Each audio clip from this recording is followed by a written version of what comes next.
Naway liwanagan ng biyaya ng Diyos ang iyong paggising sa mapagpalang umaga na ito.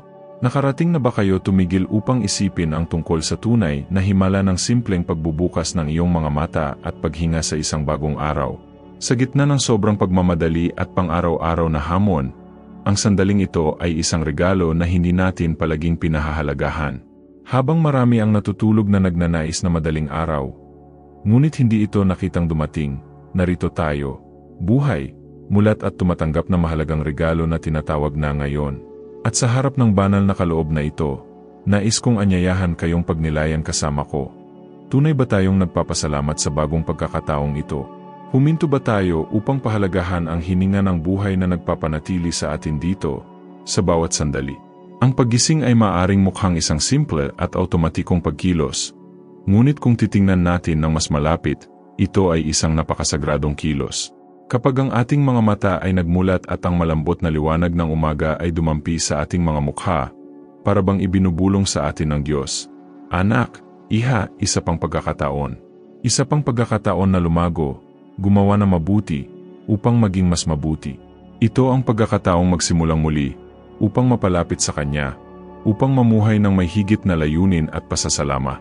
Kahit na sa mga araw na ang bigat ng kahirapan ay tila napakabigat, mayroong isang bagay na banal at pambihirang tungkol sa simpleng buhay. Bawat bagong bukang liwayway ay may dalang mga posibilidad na hindi natin naisi. Ito ay tulad ng isang blangkong libro na binigay sa atin ng Diyos para magsulat ng bagong kwento. Ngunit ang katotohanan ay, madalas, ang ating isipan ay gumising na nabalisa. Ang mga kaisipan tungkol sa mga responsibilidad, hinihingi, mga problemang dapat lutasin, mga bayarin na babayaran, mga pangakong dapat tuparin ay lumalabas. Lahat ay tila humihila sa atin sa pagmamadali at pagkabalisa. At sa gitna ng bagyong ito, nalilimutan nating huminto, huminga na malalim at magsabi ng, "Salamat, Diyos ko, sa panibagong araw." Maaari mong isipin na ito ay masyadong simple, na ang isang maikling panalangin ng pasasalamat ay walang malaking pagkakaiba. Ngunit ang munting panalangin ito ay may napakalaking kapangyarihan. May kapangyarihan itong baguhin ang ating mga puso at ang paraan ng pagtingin natin sa mundo. Ang pasasalamat ay maaring muling iayon ang ating mga puso, alisin ang ating pagtuon sa kung ano ang kulang sa atin at ipaalala sa atin kung ano ang mayroon na tayo. Sa pagsasabi ng "Salamat, Panginoon," kahit na hindi maganda ang mga kalagayan, nagpapakita tayo ng pananampalataya. Pananampalataya na Siya ang may hawak ng lahat. Pananampalataya na kung tayo ay nabubuhay, ito ay dahil may layunin pa ang ating buhay. At iyon, sa Kanyang sarili, ay isang napakalaking pagpapala, isang bagay na nararapat na ipagdiwang araw-araw. Napansin mo na ba kung paano mababago ng simpleng pasasalamat ang ating lakas? Paano mababago ng pasasalamat ang paraan ng pagharap natin sa mga paghihira? Para bang ang Diyos, nang marinig ang ating taos-pusong pasasalamat, ay nagbubuhos sa atin ng isang bagong espiritu, isang malalim na kapayapaan na hindi maiaalok ng mundo, at higit pa, ang pasasalamat ay ang gateway sa mga himala. Kapag tayo ay nagpapasalamat, kahit na hindi naunawaan ang dahilan ng ilang mga sitwasyon, nakikita ng Diyos ang ating puso at kumikilos para sa atin. Itinuturo sa atin ng Biblia na magpasalamat sa lahat ng bagay, Talata 18, Kabanata 5 ng 1 Tesalonika, kasama na ang mga araw na maligaya at mahihirap na araw, dahil kahit sa mga labanan, ang Diyos ay patuloy na mabuti at tapat. Baka ngayon magising ka na humaharap sa mga hamon. Marahil ang iyong puso ay mabigat, pagod, at ang pag-asa ay tila malayo. Pero kahit sa mga sandaling ito, may dapat ipagpasalama. Ang hangin na iyong nilalanghap, ang higaan na iyong pinagpahingahan, ang lakas na ibinibigay sa iyo ng Diyos upang patuloy na lumaban. Ang simpleng katotohanan na naririnig mo ngayon ang panalangin ito ay malinaw na patunay na ang Diyos ay gumagawa pa rin sa iyong buhay, kumikilos ng may pagmamahal at awa. Sama-sama nating pagnilayan, ilang biyayang hindi napapansin kahapon. Ilang pagpapalaya ang natanggap mo at hindi mo man lang napansin. Iyong traffic jam na nagawa mong iwasan, ang sakit na hindi nakaapekto sa iyo, ang tamang salita na dumating sa eksaktong oras upang aliwin ang iyong puso. Ang Diyos ay madalas na gumagawa ng tahimik, maingat, at iyon ang dahilan kung bakit kailangan nating magkaroon ng espiritual na mga mata upang makita ang mga palatandaang ito ng pag-ibig. Ang pasasalamat ay isa ring gawa ng malalim na pagpapakumbaba. Sa pamamagitan ng pasasalamat, Kinikilala natin na hindi tayo sapat sa sarili, na ang lahat na mayroon tayo at kung sino tayo ay nagmumula sa Kanya, at umaasa tayo araw-araw sa Kanyang walang katapusang biyaya. Kapag inuuna natin ang katotohanan ito sa umaga, lahat ng iba pa sa ating buhay ay nagsisimulang malagay sa lugar, nagkakaroon ng kahulugan at kapayapaan. Maaring hikayatin tayo ng modernong mundo na simulan ang ating araw ng nagmamadali. Kunin ang ating mga telepono upang tingnan ang balita, pagsago sa mga mensahe, at pagsisid sa mga garang pangako. Ngunit paano kung, bago ang lahat ng iyon, lumuhod tayo? Paano kung ang unang salitang lumabas sa ating mga bibig ay, "Salamat, Diyos, sa panibagong araw ng buhay"? Paano nito mababago ang tono ng ating buong paglalakbay, na nagdudulot ng kalmado at layunin sa mga susunod na oras? Ito ay tiyak na ang mulat na paggising na ito ay nais na magbigay ng inspirasyon sa iyo ng panalangin ito. Isang puso na nagbubukas ng araw sa pamamagitan ng pagkilala sa lumikha. Hindi dahil sa obligasyon, kundi dahil sa tapat na pagmamahal, paggalang at tunay na pagtitiwala.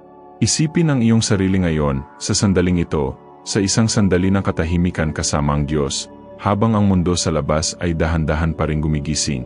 Ikaw ay sumusuko bawat minuto, bawat hakbang, bawat hamon, bawat tagumpay sa mga kamay ng Ama. Ang matalik na koneksyon na ito ay hindi lamang maganda. Ito ay makapangyarihan, ito ang pundasyon na susuportahan ang iyong araw at ang iyong buhay. Naway magsimula ang iyong umaga ng may ganitong katiyakan. Kasama mo ang Diyos. Mahal ka niya at nag-aalok sa iyo ng bagong simula na puno ng pag-asa at pagpapala araw-araw. Tanggapin ang regalong ito ng may pasasalamat at buksan ang iyong puso sa mga kababalaghan na siya lamang ang makakagawa. Sa buong araw, kapag nahaharap tayo sa mga hamon, naalala ba natin ang simpleng panalangin sinabi natin sa umaga? Ang paunang pasasalamat na iyon ay maaring mukhang maliit, ngunit ito ang nagpapanatili sa ating panloob na lakas. Kapag nagpapasalamat tayo sa Diyos sa regalong buhay, lumilikha tayo ng matibay na pundasyon para harapin ang anumang unos na maaring dumating sa atin. Ang tunay na pasasalamat ay hindi lamang isang salita. Ito ay isang estado ng pag-iisip na nagbabago sa ating pananaw sa mundo at sa ating sarili. Kapag binuksan natin ang ating sarili sa pasasalamat, kinikilala natin ang patuloy na presensya ng Diyos sa ating paglalakbay, kahit na sa mga sandali na tila pinakamatinding sakit o kawalan ng katiyakan.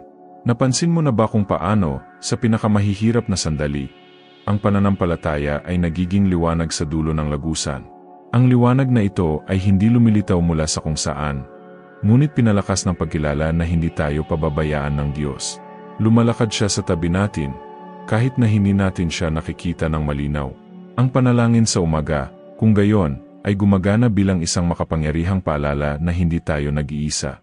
Sa maraming pagkakataon, sinusubukan tayo ng mundo na kumbinsihin na tayo ay isang numero lamang, isang maliit na kog sa isang higanteng makina.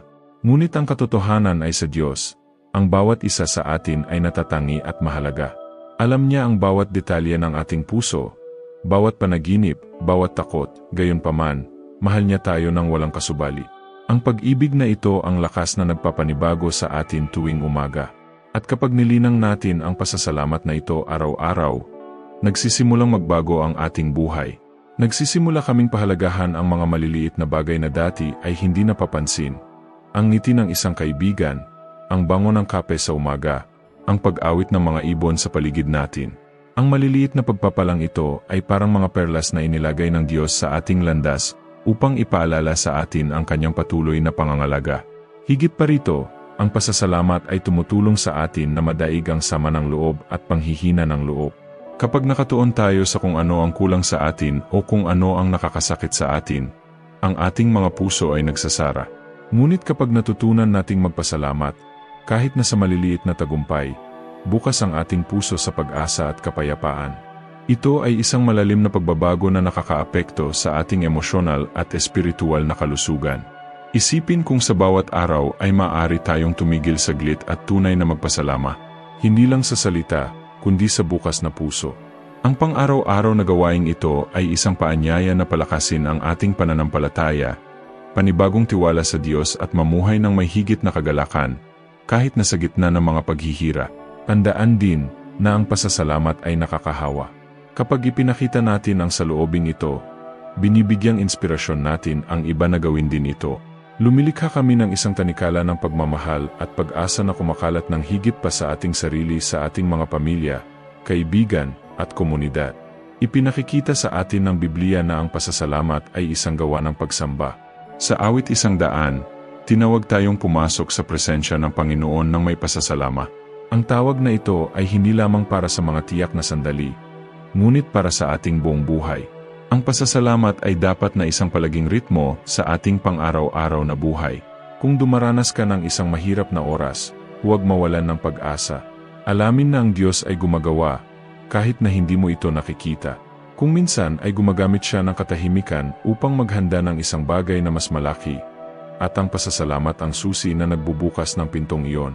Ang patuloy na pagpapasalamat ay isang gawa ng pananampalataya at espiritual na pagtitiis. Sabay-sabay nating pagnilayan, ilang beses ba tayong nabigo na magpasalamat dahil hindi natin nakikita ang kamay ng Diyos na kumikilos sa ating buhay? Ilang pagkakataong kilalanin ang kanyang kabutihan ang pinalampas natin dahil hindi natin pinapansin o dahil naliligaw tayo. Naway ang panalangin ito sa umaga ay higit pa sa isang nakahiwalay na sandali. Naway ito ay maging isang pang-araw-araw na kasanayan na nagpapanatili sa iyong kaluluwa at nagpapalakas sa iyong espiritu.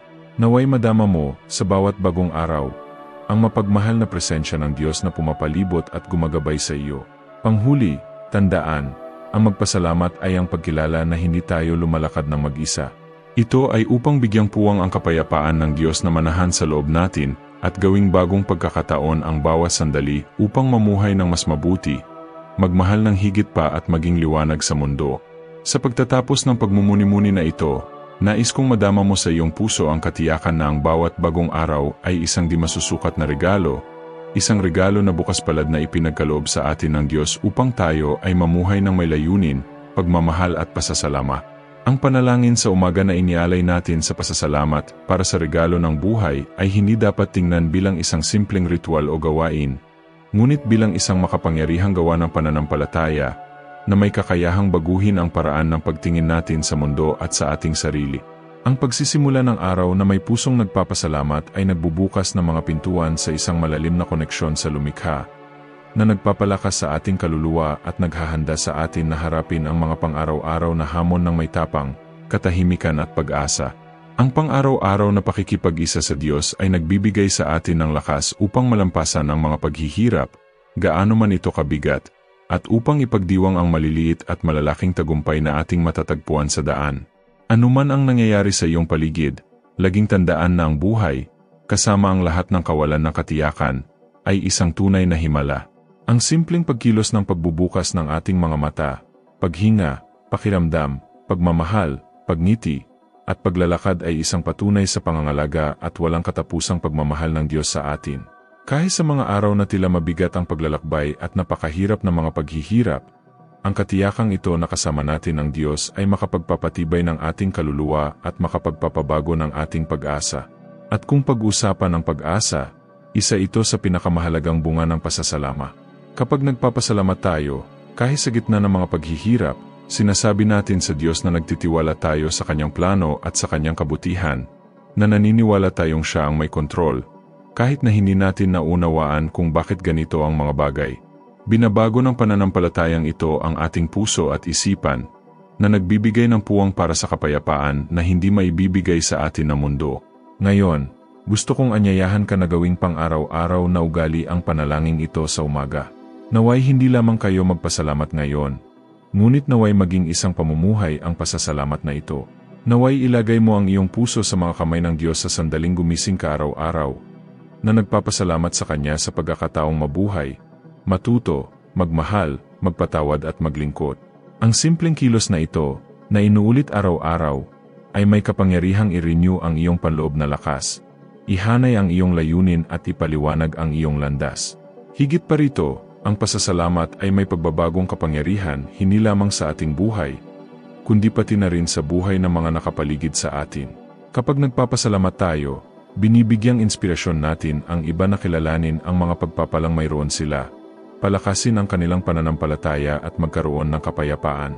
Kaya, ang agos ng pasasalamat at pagmamahal na ito ay maaring lumaganap, na umabot sa mga pamilya, komunidad at maging sa pagbabago ng lipunan.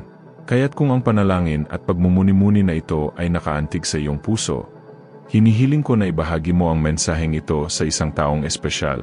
Ibahagi ang liwanag, pagmamahal, at pag-asa na nagmumula sa pagkilala sa mga pagpapala ng araw-araw na buhay. Kung mas ipalaganap natin ang binhing ito ng pasasalamat, mas magiging lugar ng pananampalataya, pag-ibig at kapayapaan ng mundo.